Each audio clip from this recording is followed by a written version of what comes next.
Mirë të programit Motiv Mirëmbrëma dhe mirë se takohemi nga Studio e Motivit edhe këtë javë me ju. Pas një pauze të shkurtër, për shkak të disa angazhimeve të rëndësishme që i kisha dhe një eksperiencë jashtëzakonisht të rëndësishme që e kisha në Unionin Evropiane, për cilin besoj se do të kem mundësi që të flas më thelësisht në një nga edicionet e radhës.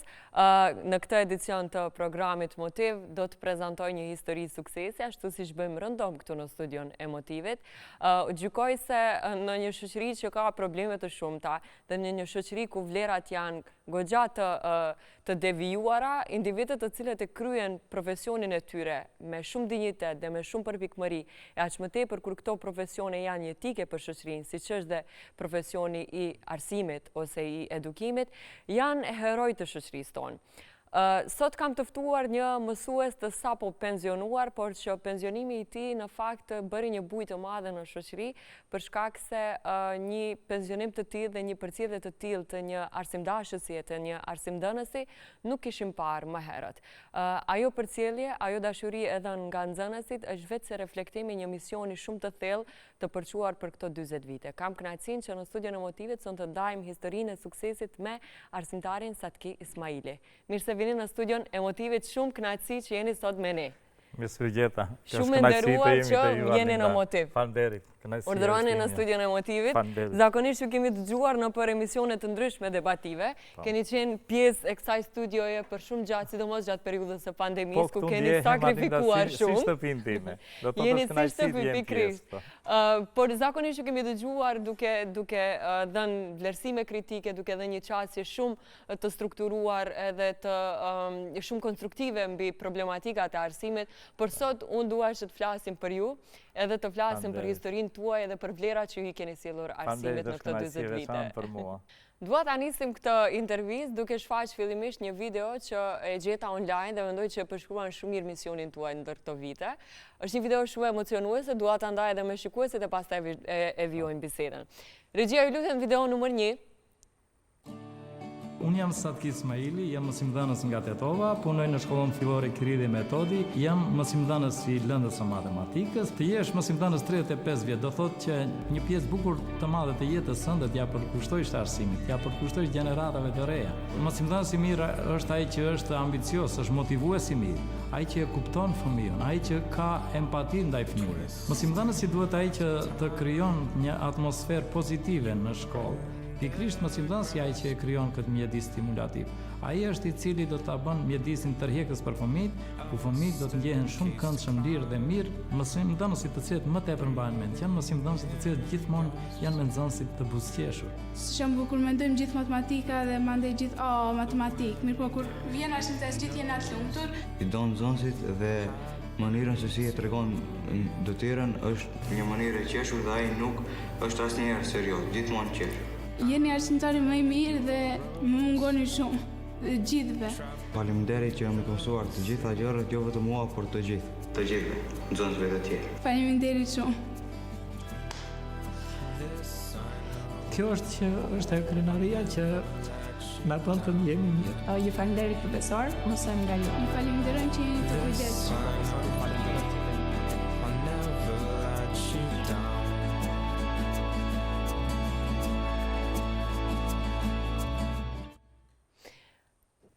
Arsimtari Satki, unë jam emocionu shumë me këtë video.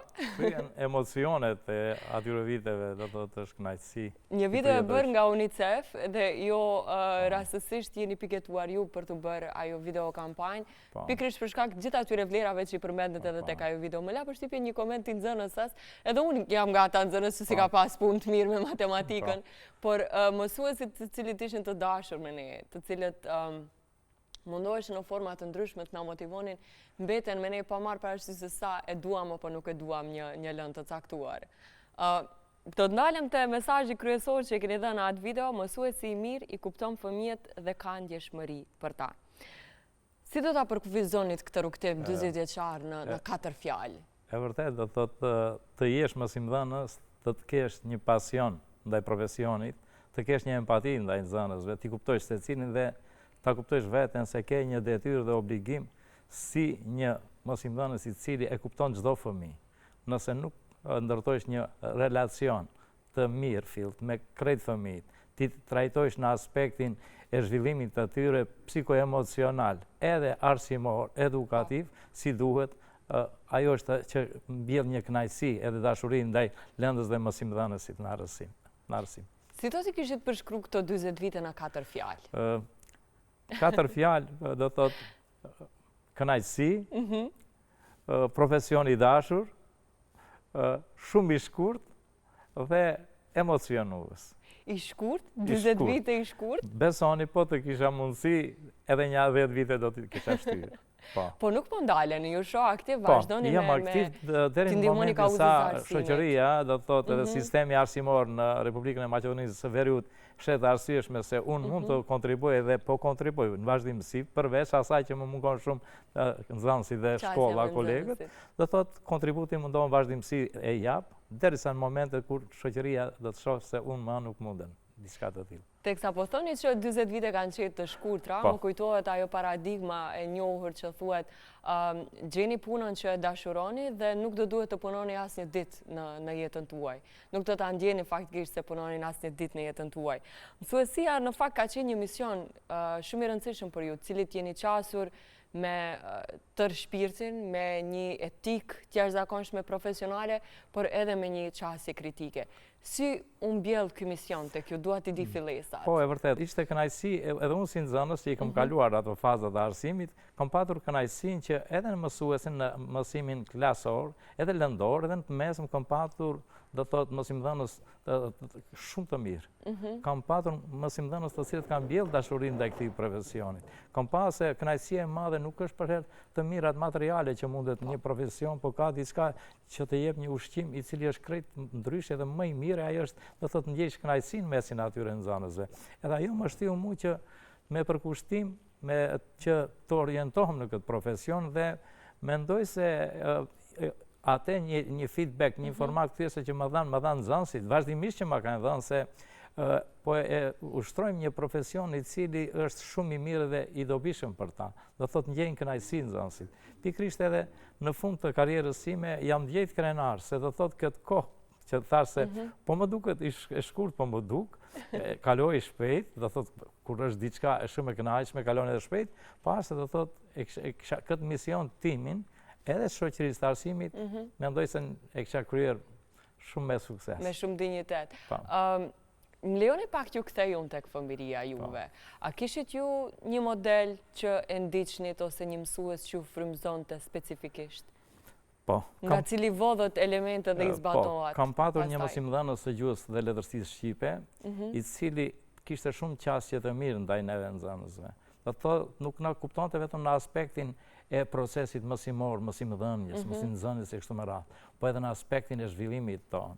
Do thotë edhe në aspektin e zhvillimit tonë në shoqëri familjare kështu me radhë. Kishte qasje edhe në zhvillimin tonë, edhe jetën tonë private, të dhëna e kështu me radhë. Ai dinte të sillte me një fjali të motivonte, aq bukur, aq mirë sa thoja po të bëhem 50% si ki mësimdhënës. Edhe gjithmonë arrita, do thotë, që komunikimin timat mësimdhënës ta kem, do thotë edhe pas në gjatë karrierës time, do thotë, mirë po për fat të keq, para disa viteve ndroi jetë dhe gjithmonë e kujtoj. Kush ka qenë ai mësues? Ai ka qenë profesori i gjuhës shqipe Miftar Abdiu, do thotë, që ka qenë kënaqësi për mua. Do thotë edhe e kujtoj. Gjithmonë ka motivuar me fjalë të mira, më ka udhëzuar, më ka këshilluar dhe e mbaj mend. Po nuk është vetëm ky, ka edhe shumë të tjerë, mirë po këtë e kam patur, do thotë, si model për profesionin tim. Po e keni ndjerë se ky lloj zinxhiri që profesor Miftari ka bartur tek ju, ky zinxhiri misionit, është bartur te dikush nga nxënësit tuaj që është motivuar ndoshta nga ju të bëhet po tani është kënaqësi shofun se ka shumë nxënës që kam edhe të matematikës që janë si profesor tani, edhe të tjerë të cilët më përmendin atë se shumë gjëra kanë mësuar nga unë si mësimdhënës edhe profesionin e tyre që ushtrojnë tani, shumë mundohen shumë elemente, shumë qasje ndaj punës, një motivim, një qasje ndaj punës me nxënësit, do thotë model kanë marrë nga unë. Si që kanë marrë unë, do thotë, kjo është kënaqësi kur profesioni bartën vlerat dhe është kënaqësi. Do thotë, arsimi ka nevojë për mësimdhënës të pasionuar, mësimdhënës të cilët nuk e shohin veten të kufizuar vetëm në orar pune, në të ardhura e kështu me radhë, por shohin diçka që të bartin të nxënësit diçka që shumë vlerat mëdha që ka. Unë kam gjurmuar për juve gjatë tyre ditëve, sepse doja ta njoh më në esencë ku buron ky motivi juaj për të qenë kaq i denjë në misionin edhe në profesionin tuaj. Dhe kuptova që matematika në fakt ka qenë thjesht një instrument juaj për të ndërtuar kuptimin e dijes tek fëmijët, por të kuptuarit e fëmijëve ka qenë ajo baza motivi juaj kryesor. Ju keni lexuar pafundësisht për psikologjinë e fëmijëve. Po. Dhe dua të kuptoj si keni ndërlidh këto dy elemente kaq të rëndësishme për të qenë fillimisht një psikolog i fëmijëve, pastaj mësuesi i matematikës. E vërtet, do të thotë për të qenë një mësimdhënës i mirë, do të thotë si praktikant, si mësimdhënës fillestar, vështirë. Do të thotë gjithmonë mundohesh që profesionin tënd ta përkushtosh lëndës matematikës. Mirë, po me kohë kuptova se për të qenë një mësimdhënës nuk mjafton të jesh vetëm një matematikan i mirë. Duhet të jesh parasigurisht një pedagog i mirë, duhet të jesh të njohësh psikologjinë, sidomos psikologjinë fëminore. Një qasje ndaj nxënësit se secili nxënës ka një karakter të veçantë, është një personalitet i veçantë. Pikërisht mundohesha në vazhdimsi që të lexoj çështjen, sidomos psikologjinë e fëmijës. Çdo lëvizje të fëmijës të kesh një kuptim pse e bën atë lëvizje, një qeshje, një mrolje, një lëvizje, një prekje, një e kështu me radhë, një gestikulacion e kështu me radhë, të dish pse e bën. Do thotë, kjo të mundson se jo gjithçka nga nxënësi ti kuptosh me fjalë. Një lëvizje e tillë flet gjithçka. Pikërisht kjo më ka ndihmuar shumë që ta kuptoj çdo fëmijë, të bisedoj, ndonjëherë në 4 sy, ndonjëherë të bisedojmë edhe me buzëqeshje, ndonjëherë me një shikim, e kështu me radhë, ndonjëherë të kryejmë aktivitete jo vetëm matematikore, edhe jashtëmësimore të tilla të cilët do të mbjellin një dashuri ndaj matematikës. Matematika nuk është lëndë e lehtë, të themi, e dashur për fëmijët. Mirë, po ajo që jam munduar vazhdimisht që të hulumtoj, si mësimdhënës edhe i ri, edhe pak kam kapur hapin me kohën, do thotë që të shoh se cilat do thotë janë ato aktivitete, cilat janë ato vegla didaktike të cilat e bëjnë më tërheqshme matematikën. Kuptova se duhet patjetër një qasje më tepër interaktive, më tepër ata të shprehin mendimin kritik, e jo vetëm unë të mundohem t'i barti gjëra teorike kështu me radhë në mënyrë që vetëm t'i memorojmë faktet. Pikërisht jam munduar që, sidomos në kohën e fundit, në 15 vitet e fundit, që të kapi hapin me digitalizimin dhe ja kam arritur qëllimin atë se pak edhe në profesion, do thotë zhvillimin tim profesional përveç matematikës u përkushtova edhe çështjes së teknologjisë, do thotë edhe kam kryer edhe master studimet edhe një fakultet plus të informatikës dhe shkencave kompjuterike, edhe ajo më ndihmoi shumë që pikërisht të kapi hapin me kohën, ku fëmijët kanë qejf që të mësojnë diçka, po në mënyra burime të ndryshme. Jo të vim vetëm mënyra shkumbësi dhe drasa e zezë, nuk është më e kohë e cila e do nxënësi.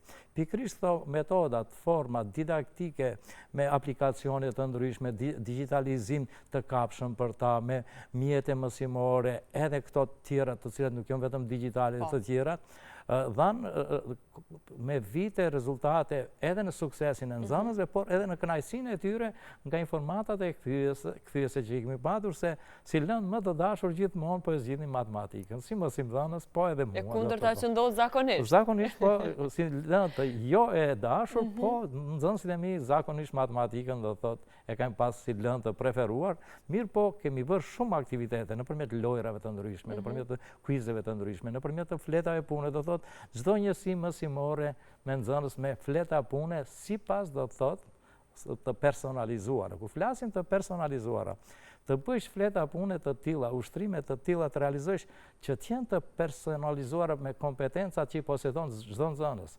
Jo vetëm për një kategori. Nxënësit nuk janë krejt të një kategori, siç nuk jemi ne të gjithë. Jemi të ndryshëm. Pikërisht të gjesh mënyra dhe mjetet të tilla, fleta pune të tilla, do thotë që qasjen ndaj punës, aktivitete që secili ta ndjen veten, aq sa mundet. Nuk është ndjenja secili diçka të kërkosh atë që nuk mund ta bën. Po ta zbulosh dritën tek secili aty ku e ka. Kënaqësia më e madhe është kur në klasë po i shoh se gjithë janë aktiv, gjithë lëvizin, gjithë do thotë janë të koncentruar. Edhe një ndër kënaqësish më e madhe është kur Kur bie zilja në fund, sa shpejt kaloj koha, sa shpejt ra zilja. Do thotë edhe kjo është një kënaqësi, gjësi e mirë. Dua të luajmë pak të këto 40 vitet tuaja në arsim dhe dua ta di brenda 4 mureve të një klase, cilat janë anët më të bukura dhe anët më sfiduese? Do thotë, besoni kur hapet dera e klasës, kënaqësia më e madhe është njëherë të hish në klasë me një buzëqeshi. Ftyra, do thotë, lëvizje të trupit flasin shumë. Një ftyrë e buzëqeshur dallohet nga një ftyrë e mrolur. Një ftyrë e buzëqeshur kthen buzëqeshjen te krejt klasa. Qasja do thotë do të jetë krejtësisht ndryshme. Do thotë nuk një mësimdhënës asnjëherë nuk do ta temi ta shqetëson një lëvizje, një zë i nxënësit. Thotë janë zëra të mirë. Edhe thotë edhe metodika e punës, çështjet pedagogjike flasin se nuk është një mësimdhënie, një proces i mësimdhënies edhe i nxënjes i tillë që ku ka heshtje. Heshtja nuk flet, heshtja flet diçka se nuk ka interakcion, nuk ka bashkëpunim, nuk ka të menduar kritik të nxënësit. Pikërisht kënaqësia është më e madhe ku ka zëra, ku secili shpreh mendimin e vet, t'i japësh mundësi secili të tregon atë çka mendon ai. Po pikërisht për këtë ai duhet të jetë i lirë. Duhet të dinë se ka përpara një individ, një person i cili e kupton, e dëgjon atë, i jep mundësi ta shpreh mendimin e vet. Do thotë, i jep të drejtë të tregon se si e mendon ai diçka. Po jo gjithmonë pajtohesh me atë që them unë ose që thot nxënësi. Mirë, po gjesh një gjuhë të përbashkët ku tregojmë faktet se si duhet të veprojmë. Çka është ajo e mira? Si duhet, do thotë, pikërisht kjo i duhet arsimit. Arsimit i duhet një qasje Ma liberale. Më liberale. Më pozitive. Do thotë, pikërisht kjo është edhe në nivel global, thotë jepet rëndësi shumë të menduarit kritik. Se shife, nxënësit i kemi në klasë, i kemi në shkollë. Por në momentin që do dalin nga klasa, nga shkolla, ai ballafaqohet me sfidat e jetës, edhe secili ka sfidat e ndryshme. Do thotë pikërisht çështja e arsimit, shumë ekspertë e krahasojnë me çështjen e një kafazit me pëllumbat. Do thotë i ke 30 pëllumba në një kafaz. Nëse i ke gjithë brenda, nuk i diktojsh cilat i kanë ato shkathësi këto pëllumbat. Po në momentin që hapish derën, çelish dyert, ata nisin të fluturojnë, secilin ka ahjen e vet. Secili do të mundohet të gjendet në natyrë ashtu si duhet. Pikërisht edhe këta fëmijë do t'i përgatitish që në bazë të pasionit që kanë kompetencave të veta, atë që mendon se ka ndjen një kënaqësi të punojë, do thotë në jetën, në ardhmërinë e vet. Pikërisht shkolla do të jetë një ambient i tillë i cili përgatit, do thotë fëmijë, përgatit nxënës, përgatit njerëz, persona për një treg të punës, një ardhmëri ku secili tregon shkallësitë e veta, tregon kompetencat e pasionin e vet. Po ju kemi shumë raste, tashmë nisim edhe persona që janë shumë të njohur, por kam edhe nxënës të mi, për shembull që në shkollë ka qenë kënaqësia shumë e madhe kur e kam takuar pas 20 viteve ku më ka thënë me disa fjali që unë i kishëm harruar se keni motivuar shumë me fjalët se një mësues ndikon pafund. Po, që nuk kemi ditë aq sa matematikën e disa lëndë tjera, që kemi mundësi që në jetë të Kemi potencial gjendemi. diku Personi i tjetër. tillë, bie fjala po e them tani, është një sipërmarrës që ka mbi 150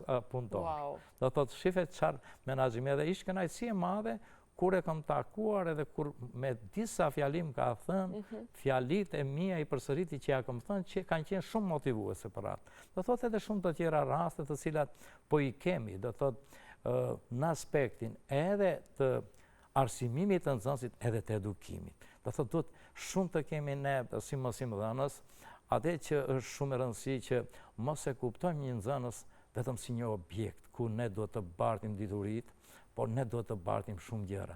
Do të bartim të ta, do të sjellje, përkujdesje, si një sistem i shoqërisë ku të ajnë të ndërtojmë gjëra të cilat ai do t'i përdorë në jetë. Nuk është mësimdhënësi vetëm ai, do thotë kjo shkenca sociale e quajnë si spirale, do thotë është një lloj spirale, do thotë sisteme, do thotë mikrosistemi, mazosistemi dhe makrosistemi.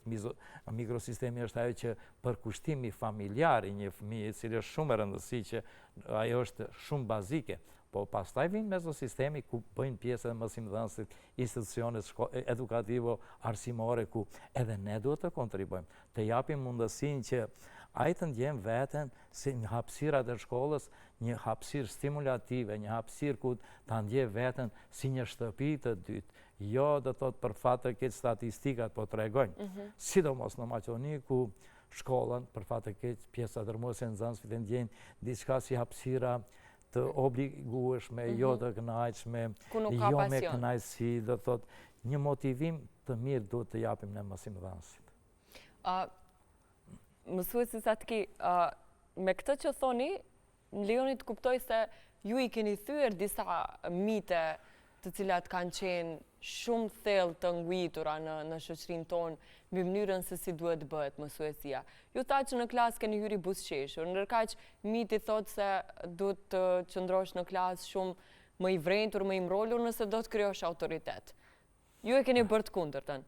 Më thoni disa prej kulturave më negative ose bindjeve më të vjetruara që akoma zbatohen në profesionin e mësuesisë e që ju mendoni ose keni dëshmuar me karrierën tuaj që nuk janë valide më. Po. Zakonisht edhe si mësimdhënës për ju tregoj të drejtën mësimdhënësve të ri, do thotë sidomos praktikantëve të tjerëve, është kënaqësi kur edhe mësimdhënësit e ri kërkojnë këshilla, nga atë se si arrim diçka këto rezultate të arrim dhe po e përcjellim. Do thotë duhet i harrojmë disa qasje të cilat nuk janë të kohës së tanishme. Nuk janë produktive. Do thotë nuk janë, për shembull, mbyllë gojën, asë si zguxojsh televizish, mos lëviz, të dëgjohet miza kur hin në klasë, zguxojsh të nxjerrish, të flasish pa të dhënë lejen unë e kështu me radhë. Këto janë disa qasje të cilët nxënësi do të rije urtë. Mirë, po nuk është nxënësit vetëm dukja fizike si të duket ai, por koncentrimi i tij. Do thotë nëse ti kërkojsh diçka që është jashtë kërkesave të tij, që nuk e bën atë të jetë në një mjedis stimulativ ai që e kërkon të jetë, ai do të thotë do të jetë fizikisht me sy do të shikon, mirë po me mend do të jetë dikun tjetër. Pikërisht është ajo që t'i japësh mundësinë në momentin që ke qasjet e nxënësit, të gjesh një hyrje të tillë, një aktivitet i cili do t'i koncentron ato janë fëmijë, për atë është shumë e rëndësishme që edhe mësimdhënësit në vazhdimsi të ndjekin edhe trajnime, zhvillimi profesional, po, mirë po, larg asaj që e kemi obligative diçka, të lexosh diçka për një dukuri, bie fjala, nëse unë shikoj ndonjë dukuri që ndoshta edhe unë kam bërë një lëshim, ndodh që të lexoj 2-3 orë diçka, të gjej materiale për një situatë që si të veproj në atë mënyrë. Pikërisht këto janë gjëra të cilat mësimdhënësi duhet të ecë përpara. Të ndjesh veten se je në një mjedis ku ai të mundet të tregon edhe situata të ndryshme nga jeta private. Nëse një nxënës bie fjala sot nuk është përgjigj në një test si duhet, nuk është dhënë një përgjigje të duhur, është i mrolur, ka diçka e ka bë atë jetë në atë gjendje. Pikërisht ai ka nevojë pakës një bisedë, themi shumë të përrafër, për atë ta kuptojsh ndjenjat e tij, çfarë ka, çfarë përjeton, të ndihmohet, të ketë krah të djathtë ti. E kjo të bën ty të jesh pak më ndryshe. Pikërisht kjo të bën që ata ta duan një lëndë, të duan ty, pa të dash ti si mësimdhënës, ai nuk e don lëndën. Mësimdhënësi është ai që mbjell dashurinë ndaj një lënde ose ndaj mësimit e kështu me radhë. Mirë, pa atë duhet ta bësh në mënyra të ndryshme.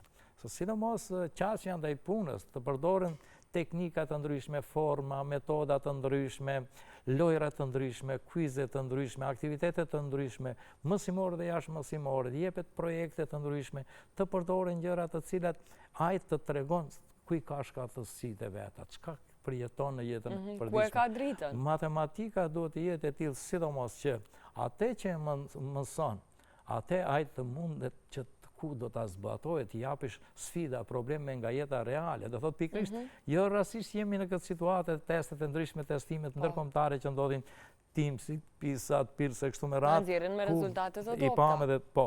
Pikërisht nga ajo se pjesa dërmuese për fat të keq kuptojnë se nxënësi duhet të kupton pjesën teorike. Ajo edhe sipas taksonomisë së Bloomit do të thotë është niveli më i ulët. Pse i mëson gjërat? Pse vjen në shkollë nxënësi?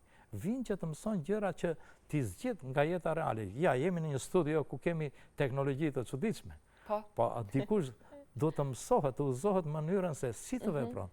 Po këtu jemi përballë ne, të mësojmë komunikimin si do ta kemi, e kështu me radhë. Pikërisht këto janë, ti ta mësojsh atë se matematika i duhet në jetën reale. Jetën përmes shkollës. E në kur japish mundësi që një sfidë, jo të japësh vetë detyra 15 nga libri, po jepja një detyrë sfiduese, ku të shkon në shtëpi edhe të jep mendimin kritik, për atë se si e mendon ta zgjidh një problem. matematikor. Mirë po, kur do të vinë 30 nxënës në klasë, do të kesh 30 mendime të ndryshme, 30 zgjidhje të ndryshme. Pikërisht kjo është ajo që nesër në tregun e punës, do të thotë një produkt nëse e kemi 30 nxënës do të japin, do të thotë 30 forma të ndryshme të zgjidhjes. Po ti nëse u japish vetëm një mënyrë, si të them unë, po ajo është njësoj si i thush, a ka mundësi ta bëjmë një urë? Krejt njësoj, do të bëjmë një urë. Mirë po, kur do të japësh mundësi secilin mënyrën e vet, të ketë menduarit kritik. Do të bësh 30 lloj urësh. Do të bësh 30 mënyra zgjidhjes së sfidave e problemeve në jetën reale. Pikërisht kjo është që mësimdhënësi i mirë e trason një, do thotë një rrugë ku secili ta gjen vetë. Mësuesit atje duhet mi thoni 3 vetit e mësuesit të mirë dhe të ma tregoni parimin që ju nuk e keni thyer asnjëherë në profesion. Ja po ju them. 3 kompetenca kryesore janë, do të thotë mendimi im është që ti jesh njëherë ta duash profesionin e mësimdhënësit e para, kesh njohuri didaktike, metodike, psikologjike për atë mësimdhënie, është shumë e rëndësishme, dhe ti respektojsh, do thotë, krejt rregulloret, ligjet të cilat kanë të bëjnë me mbrojtjen të drejtat e fëmijës, me konventat të cilat janë të garantuara për fëmijë. Kjo është mbi gjitha. Përndryshe, si kompetenca profesionale, të cilat do t'i disponon një mësimdhënës, do thotë janë të rregulluara në aspekt ndërkombëtar, do thotë i ka të rregulluar edhe Unioni Evropian, kështu do thotë këto kompetenca me dokumentacion janë diku te 10 kompetenca të cilat 6 janë ato kryesore, po 10 që janë që duhet t'i ketë për të qenë një mësimdhënës. Për fat të keq, këto analiza vështirë po bëhen edhe respektohen që t'i ketë një mësimdhënës. Po. Parimin që ju nuk e keni thyer kur në profesion? Po, e din të gjithë. Ajo ndoshta është pakës ndonjëherë, po e din edhe nxënësit edhe kolegët e punës edhe tani kohët e fundit dhe që më paraqitsin na mungosh se nëse nuk ka pas nevojë të kemi zile, për arsye se zile e kemi patur arsimtarin së ti. Që e munduar, do thotë tanë, do thotë unë kam punuar për ndryshe edhe si mësimdhënës, po kam qenë edhe drejtor shkolle, kam qenë, do thotë në pozita kështu të tilla. Është në pyetje që gjithmonë kam respektuar, deri ditën e fundit, do thotë s'ka ndodhur edhe i smur kur kam qenë, që po ju tregoj një rast, kam qenë i smur, a desh të shtrihem në spital. Jam shtrinë në spital, në mëngjes, kanë ardhur kontrollet në spital, deri në ora 9, kontrollet që vinë terapin, shpejt e shpejt kam visht teshat, kam shku kam bajt e 3 orë në shkollë dhe jem kthyer në spital. Këtë që habitem me vetveten, si s'do isha të humbi orë. Do thotë, numri orëve të humbura është shumë minimal për 40 vite. Këtë e din gjithë. Edhe nxënësi sidomos se arsimtari sot ki minutën, nuk e kam humbur minutën. Çfarë pasioni. Unë dua në këtë moment të lexoj disa komente të nxënësve tuaj. Derisa kam ulumtuar për juve gjatë këtyre ditëve, ishte e paevitueshme të ndalem edhe të mos i lexoj ato komente me aq dashuri nxënësve tuaj. Një koment thotë kështu: edhe ne që nuk ishim prirje të forta për këtë lëndë, falë për kushtimit të tij të palodhur dhe metodologjisë së qartë e të kuptueshme, mësuam të dua matematikën. Kështu ka thënë një ish nxënëse juaj, Besa Kadriu. Një ish nxënëse tjetër thotë: nuk e di nëse ka mësimdhënës, në fakt kjo është mësimdhënëse. Nuk e di nëse ka mësimdhënës në Republikën e Maqedonisë së Veriut që nuk i ka borxh për ngritjen profesionale të vetën zotrisë Atki Ismailit. Një njeri i lindur për misionin e qartë në këtë jetë, të përcjell diturinë ndër breza nxënësish e mësimdhënësish, ka thënë Njomza Shaqiri. Dhe mes tjerash, fjalët që i hasja më shumë janë një figurë e paharuar në arsimin e Tetovës dhe jo një mësues që ka nxjerrë thjesht nxënës të mirë, por edhe njerëz me vlera. Si matet suksesi një mësuesi, mësues Atki? Pikërisht këto janë ato themi parametrat dhe indikator kryesor. Unë nuk i shikoj ata që po i jep, do thotë, Inspektorati Shtetëror i Arsimit, edhe ato ne po i realizojmë dhe i kemi të arritur ato të duhurat, maksimum po ju them. Mirë po, parametrat dhe indikator kryesor unë i shikoj nxënësit. Sidomos edhe gjithmonë dhe përsjedhjet e kolegëve mi, do thotë këtë. Përpara keni nxënës të cilët në këtë kohë, do thotë, ndoshta ata janë të tillë që mendojnë se janë fëmijë e kështu me radhë. Mirë po, ata piqen dita ditës. Ata do t'i mbajnë në mend çdo fjalë tonë, çdo sjellje tonë, çdo përkushtim tonë. Dhe krejt rezultati kësaj produkti do të jetë pas themi një dekade. 10 vite zakonisht, ato e shikoj se ajo është e kënaqësia se nxënësi po ta thot edhe një fjali që ja ke dhënë për krahas atij nxënësit.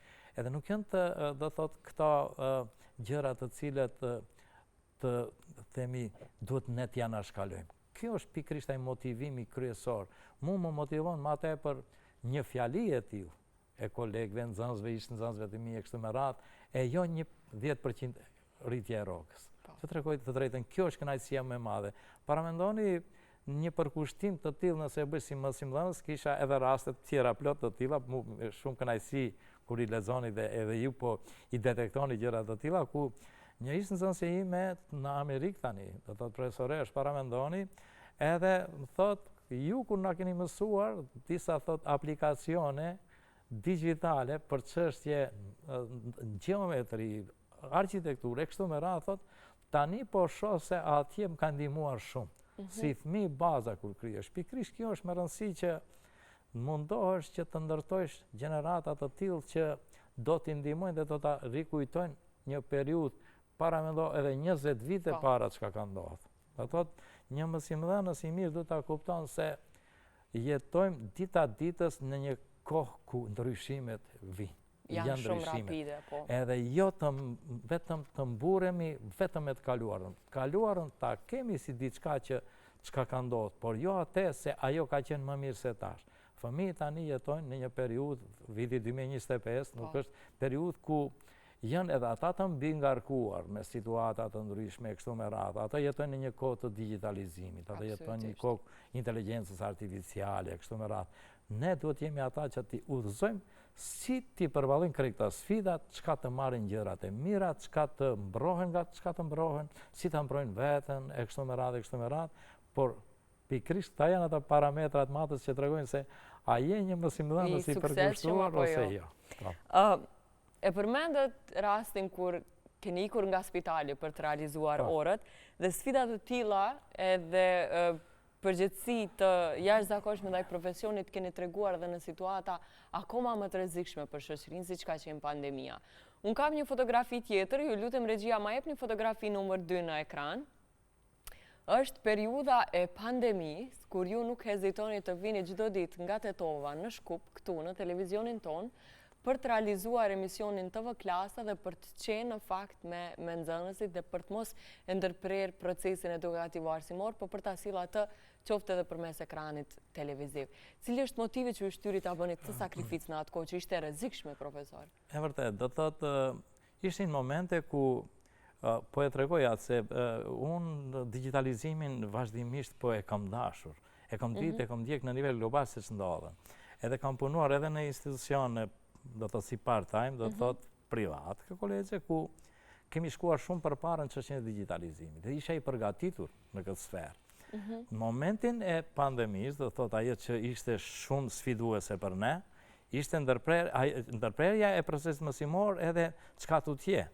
Do të thot unë i kisha përgatitjet profesionale paraprake për sfidat të tilla dhe paramendoni kam qenë ndër mësimdhënësit e parë në Maqedoni që nisa mësimin distancë me nxënësit e mi se veç punojsha aktivitete të ndryshme shtesë online. Do thot ato që mësimit asinkron, ashtu quhet. Edhe kur nisi koha e pandemisë, e shifsha vetëm se mund të kontriboj. Mund të kontriboj edhe pse mos kontriboj. Aktivitetet kur i nisa do të thot online që me nxënësit e mi të shkollës, me platforma të ndryshme arsimore, ranë në sy të shumë edhe shoqatave të jashtme me ndikim edhe mediave në Maqedoni, rrjetet sociale po i shpërndajsha edhe kërkesat ishin pakës të kontribojmë. Edhe atë që e pash diçka që mund të kontriboj ishte diçka që të bëjmë për arsimin. Personat që duan arsimin, ata sakrifikojnë edhe jetën. Dhe unë nuk thëmë jam i vetëm, të tillë ka plot kjo shoqëri. Do thotë, mirë po ishin momente që duhet të vesh në pyetje. Jetën, edhe jeta po, mirë po kontributin arsim. Thash, Zoti është i madh, unë do të kontriboj, po se mund edhe ndomë të mbyllesh, po jeta shkon. Edhe ndosa që me kënaqësinë të madhe të kontriboj dhe besoni, dikun të mbi 3 muaj, kam realizuar në hapësirat e media studios. Ju mbaj mend kur vinit në televizion. Edhe paramendoni kur zguxojshin në rrugë, pagesat i bëjmë duart lartë, do thot me dezinfektime e kështu me radhë, ku thash do të kontriboj të fëmijët të cilët e kanë qejf, do thot mësimin që mos ketë ndërprerje kështu me radhë, dhe në atë kohë 3 muaj do të thotë kemi dhënë kontributin tonë, jo vetëm unë edhe shumë të tjerë, dhe kënaqësia ishte madhe kur shifsha shumë prind takoja në baballare kështu me radhë, ku thonin me kënaqësi shumë të madhe po e presim momentet e lëndës matematikës në TV klasën, kur ushtrimet që jepni shumë interesante po ju duken fëmijëve. Po, ajo është shumë e rëndësishme, edhe ndjem shumë krenar për këtë ato, po në shoqëri do të thotë po pa se ka, do të thotë, shtresë, shoqëri që çmojnë mundin dhe kontributin.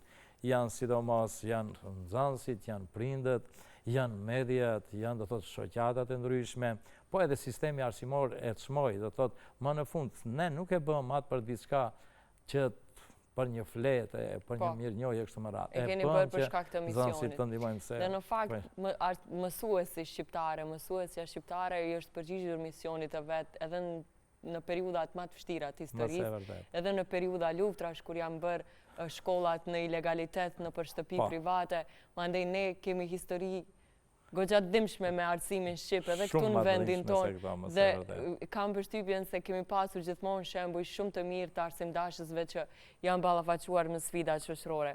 E kur jemi tek sfidat e arsimit, unë dua ta shfrytëzoj këtë moment që të flasim edhe për disa momente që janë shumë të rëndësishme. Ju keni avokuar edhe për programe për inteligjencën hibride.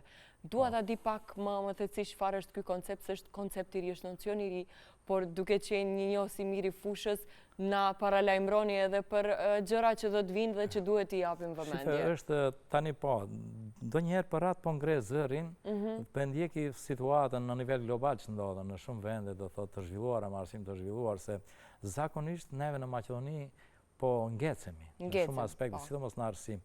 Presim të ndodhë diçka, merremi më shumë me pasojat se me shkaqet. Do thotë, pikërisht edhe kohën e pandemisë kur ishte, do thotë në mësimin distancë, asnjë strategji arsimore në Maqedoni nuk mund që të gjesh një fjalë për mësimin distancë, mësimin online e kështu me radhë. Asnjë dokument, një fjalë. Pikërisht ndodhi ajo që ndodhi edhe në strategjitë arsimore vetëm nisi kyçja. Tani sfidat në kohën e fundit janë do thotë sfidat e inteligjencës artificiale. Do thotë që bota ballafaqohet, do thotë arsimet, sistemet arsimore me sfidat e inteligjencës artificiale ku nuk janë gjithë të këqijat. Do thotë ne flasim në aspektin se sa mund ta përdorish për të mirë. Sidomos edhe arsimi, lehtësim të madh do të kishin. Do thotë kanë mësimdhënësit lehtësim, kanë nxënësit, ka shoqëria. Pikërisht ajo është që ti nëse ta përdorish diçka për gjëra të mira, jo ta përdorish për të keq ta keq përdorish. Pikërisht kjo është diçka një sfiduese në sistemin arsimor në Maqedonisë, që veç kanë nis hapat e parë, kanë nis veç më trajnimet në lidhje me digitalizimin, edhe me inteligjencën artificiale, mësimin hibrid. Do thotë Çfarë është kjo mësimi hibrid? Si e keni konceptuar ju këtë? Do thotë është diçka që e kombinuar. Do thotë a kemi mundësi bie fjala ne mësimdhënia a mbahet vetëm mbajmë në shkollë me prezencë fizike. Unë tash po ta dija në celularin tim, do t'i nxirrsha disa praktika të cilat deri në momentin e fundit aktivitetet cilat ndodhin me nxënësit. Do të shifë, nëse unë një pjesë realizoj të aktiviteteve në klasë, ka aktivitete tjera që u thëmë nxënësit, i jap që këte ta zgjidhni në shtëpi, një projekt, një prezantim, i dërgoj një link, një punim, një quiz e diçka, që ato të dhëna, merr shtëpi punon, një lloj mësimit asinkron themi, i kombinuar. Edhe të dhënat mi dërgon mua. Kemi platformën nacionale që është në përdorim me ndetene. Do thot edhe ato të dhënat krejt vinë. Do thot kjo është një lloj mësimi që ne po i themi hibrid, se hibrid është edhe ajo që e kishim ne në kohën e pandemisë, që edhe me prezencë fizike, edhe kishim online, kishim do thot platformat e ndryshme kështu me radhë. Kjo është ai hibrid. Mirë, po kjo është shumë e rëndësishme që edhe në kohën themi jetës tani që e kemi reale, që është në këtë kohë normale krejt, pikërisht është kjo që të kemi një mësimin e asinkron, që themi kjo asinkroni është ajo që të përdorish platforma të ndryshme. S'ka asgjë. Shime sistemet arsimore në nivel global po i përdorin. Ne për fat të keq, ende, po e them, Maqedonia konsiderohet si njëri ndër vendet me si shpenzuesit më të mëdhenj të shkumsit në Evropë. Shive, ende, do thot. Nxënësi do thot, ka vështirë më nuk don ta prek shkumsin. Ai më tepër kalon kohë në mjetet digjitale kështu me radhë. Do thotë në tregu i punës po kërkon diçka më ndryshe. Pikërisht koha tani është ku duhet pakës një sensibilizim pak më ndryshme edhe i shoqërisë, sistemet arsimorës që i ka ngecje për çështjen e zbatimit të inteligjencës artificiale. Shive. Pra, kjo është një koncept që bashkon inteligjencën njerëzore me inteligjencën artificiale? Jo, hibrid do thotë është lloj i procesit mësimor, i cili do thotë mund të bëhet edhe aktivitete online, mund të bën aktivitetet në platforma të ndryshme, edhe në prezencë fizike aktivitete. Do thotë që është hibrid i kombinuar. Edhe njëra tjetra që vazhdimisht këto po janë të lejuara si sistem. Që ju thoni se është një solucion më i mirë për kohën e sotshme. Të gjesh mënyrë ti, fjala unë për atë tash po ta dishëm, edhe atë mundësi do të jepë të shihni deri në momentin e fundit këto jo të rastishme janë këto kënaqësitë e nxënësve për matematikë kështu me radhë që përdorin mundësi të ndryshme, bësh hulumtime të ndryshme. Për shembull kemi bërë me nxënësit hulumtim. Punë me dhëna, çka ka unë të bëj punë me dhëna të tregoj kin çështjen e rrezikut e këtë. Kur mundem nxënësit bëjnë hulumtim vet, çështjen se sa i përdorin rrjetet sociale. Çka janë, cilët rrjete sociale i përdorin, cilët janë dobit, cilët janë pikërisht diçka të tillë që e kemi bërë me nxënësit, është publikuar në libra të ndryshëm që në kohë të fundit që pata hulumtimin, që u publikuan libra nga shoqata e pedagogëve, ku pikërisht janë gjërat që edhe nxënësit hulumtojnë, jo vetëm ne. Ai të mësot të hulumtojë diçka, ai të mësot të bëjë një pjesësor, ai të mund të dhënat, statistikat, jo shive, për fat të keq jetojmë në një kohë ku edhe të rriturit, studenti fjalë jo të gjithë, nuk mund të përdoret do thotë vegla të ndryshme digjitale ku pjesësorët ende në fleta. A mund të bësh pjesësor në fletë aty që mund të bësh 40, 50, 60 do të bësh. Pa e dini se unë kam bërë hulumtime të ndryshme ku për 2 orë mbi 1600 pjesësor në formë elektronik me të punuar të detajora. Shqipe jetojmë në një kohë ku këtë ta përcjellish te fëmijë. Këto janë oportunitetet e kohës së sotme, po. Pak shkallësi të zhvillojmë te fëmijët. Po, pikërisht kjo është. Mësuesit atje kemi folur për misionin tuaj, për këtë rukësim, për sfidat, për mënyrën se si ju me kreativitetin tuaj jeni munduar të përgjigjeni edhe problematikave të ndryshme arsimore tek ne. Dhe duke afruar nga fundi, unë dua ta kërkoj regjisë që ta kemi në ekran videon e pensionimit, si një moment jashtëzakonisht emocional. Edhe kjo prezantimi i fotografive dhe videove i kishte një kronologji të vetën. Ja, kjo është video e pensionimit që në fakt ka emocionuar një audiencë të gjerë në vendin tonë, sepse u prezentua nga shumë media. Një masivitet të tillë edhe një dashuri e një respekt madh nga nxënësit rrallë shifet këtu në vendin tonë. Duket si keni dhënë arsimit shumë, por dua të di unë çfarë ju dha ky profesion juve gjatë këtyre viteve. Po tregoj se këto janë momentet e fundit që i përjetova që nuk kam ditë se do të bëhet ky organizim. Po, ky organizim edhe aq nxënësit, kolegët, do thotë mësimdhënësit dhe gjithë stafi i shkollës, do thotë edhe prindët të kyçet diçka të tillë në një hapësirë ku mua po them më ka shtuar jetën. Do thotë pse po e them këtë? Pa se gjithë mundin 40 vjeçar, 40 vjeç që e kam dhënë arsim, veç ka persona që din ta çmojnë atë. Do thotë po e pa se krejt mundi, kontributi im shprehet te nxënësit. Ajo është kënaqësia e madhe kur nxënësit din ta çmojnë edhe për ata ishte diçka, them, një periudhë shumë e vështirë se si do të ndahemi. Do thotë edhe shumë po e tregoj të drejtën, kaloj nga shkolla edhe shumë vështirë kam. E vështirë kjo faza do thotë e pensionimit po e bën. Mirë, po është kënaqësi ku i kemi ato platformat, do thotë që i kemi përdorur me nxënësit, këtë që e tham mësimit asinkron, do thotë, edhe ku ende nxënësit më shkruajnë fjalë të mira, po kërkojnë të një këshillim, tash çështjen sidomos se maturantët me çështjet e regjistrimeve, po përgatita një video për mënyrën e aplikimit online, si ta bëjnë kështu me radhë, po është kënaqësi, këto janë momente pa përshkruara, do thotë, kjo flet se ne mësimdhënësit duhet ta kuptojmë se profesioni jonë është shumë e rëndësishëm. Profesioni i cili nxënësit dinë ta çmojnë. Edhe nuk mbaron, duket se nuk mbaron. Arsimtari Satke gjatë këtyre viteve keni bërë një angazhim vetmohues për t'i ndihmuar kësaj shoqërie dhe për ta ndryshuar këtë shoqëri. Unë dua t'ju pyes se cila është ëndra juaj për këtë vend. E vërtet është shife, unë po e them se një shtet për të qenë, do thotë, funksional, ai duhuri, të ketë, do thotë, një mjedis, të jetë i këndshëm, i kënaqshëm për të jetuar, për të vepruar, për të punuar, për të mbajtur familjen, është bazë, është arsimi.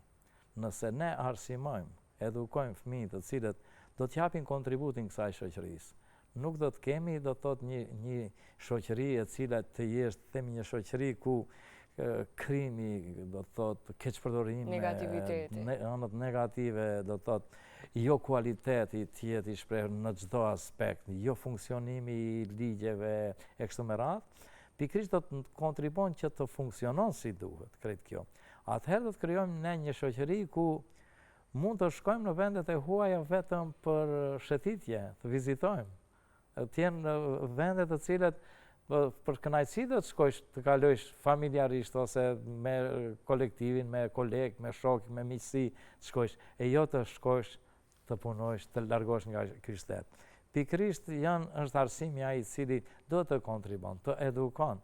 Dhe njerë është kënaqësia më e madhe në vendin tënd të jetojsh me pak bukë, të jetojsh me një harmoni familjare, të jetojsh me një shoqëri ku e kuptojsh dhe i kupton sfidat e kësaj jete, por jo edhe, do thotë, keqpërdorimet e ndryshme, do thotë, të cilat nuk mund të rritë, sidomos ti gëlltitin këtë kohë. Se shikojnë se jeta këtu është pak e vështirë, në këto situatat e tilla ku nuk smohen vlerat për fat të keq, edhe ne, edhe personalisht po e ndjejmë atë. Do thotë, ndodhin ku personat të cilët kanë aftësi, janë të shkathët, mund të kontribuojnë për shoqërinë. Disip në këtë shoqëri, në këtë sistem, po i pengojnë. U aprishin rahati personave të cilët nuk duan një shoqëri kualitative, nuk duan një arsim kualitativ, nuk duan, do thotë, kjo shoqëri të jetë, po, do thotë, nuk e duan pak menduarit kritik, nuk e duan diçka që proceset të cilat ti sjellim këtu në Evropën, ta sjellim këtu, jo ne të shkojmë në Evropë, do thotë ti sjellim, ka mundësi të tilla. Gjithë duhet të kontribuojmë në shumë aspekte. Shife, nuk është rastësisht që unë po them nga shumë shpërblime që i kam patur që nuk i keni patur të gjitha, kam patur edhe shumë mirënjohje në nivel ndërkombëtar, do thotë global i kam patur disa dhe në nivel global ku janë çmuar këto vlera, do thotë për arsye se shife, unë jam munduar gjithmonë që praktikat e mira arsimore të sjelli këtu te ne. Atë ta shpërndajmë me kolegët, ta shpërndajmë me nxënësit, të ndjejmë një kënaqësi. Pikërisht kjo është ai që të bën ty që edhe jashtë ty të shohin si një burim që mund të ndihmosh në shumë aspekte. Mirë, po shoqërinë tonë për fat të keq nuk i japin këto mundësi. Nuk ka mjaftuar shumë shtytje për këta njerëz, prandaj jemi edhe në gjendjen që jemi. Mësuesat ki, gjatë tyre 40 viteve keni shërbyer një dritë e mirë për shoqërinë tonë. Unë uroj që t'jeni një dritë të tillë edhe për shumë gjatë, sepse angazhimi juaj nuk po ndërpritet, ju po vazhdoni me aktivitete të ndryshme, edhe ju uroj vite të tjera të mbara të pensionimit. Faleminderit shumë Alinda, unë do t'jap kontributin derisa shoqëria jonë do të shohë se jam person i cili mund të kontribuoj deri në momentin e punës, derisa do të frymoj, maksimumin do ta jap. Nuk ndalem, po ju tregoj, unë kam ndërprerjen në atë se nuk jam aktiv në procesin mësimor në klasë dhe shkollë, mirë po besoni se nuk ndalem për hulumtimet që çështja arsimore të kontribuoj të sjellim përvoja të mira, të shpërndajmë me kolegët, të shpërndajmë në sistemin tonë arsimor, ndërsa momentin që të shohim se jemi të dobishëm. Po shpresojmë se jo vetëm unë dhe të tjerë të kontribuojmë, se kontribuojmë për fëmijët tanë, kontribuojmë për gjeneratat e reja. Këto janë ato që janë, do thotë, ardhmëria. Jetike dhe më të rëndësishme. Mbarësi. Faleminderit. Miq të dashur të programit Motiv, këtu e përmbyllim këtë edicion. Ne do rishihemi sërish javën e ardhshme, na ndiqni.